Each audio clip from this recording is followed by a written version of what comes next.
आज विधिमंडळामध्ये सरन्यायाधीश भूषण गवई यांचा सत्कार पार पडला।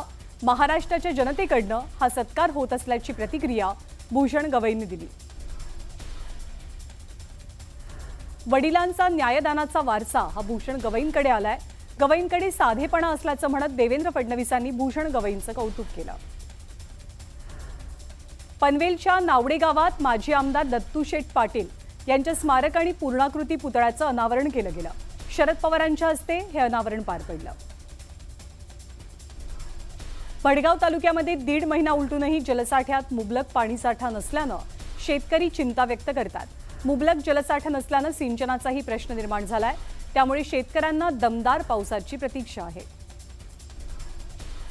भक्तांच्या मोबाईलमध्ये हिडन ॲप टाकून त्यांच्या खासगी कृतींवरती लक्ष ठेवणारा भोंदू बाबा प्रसाद उर्फ दादा भीमराव तामदार याची रवानगी न्यायालयीन कोठडीत झाली आहे।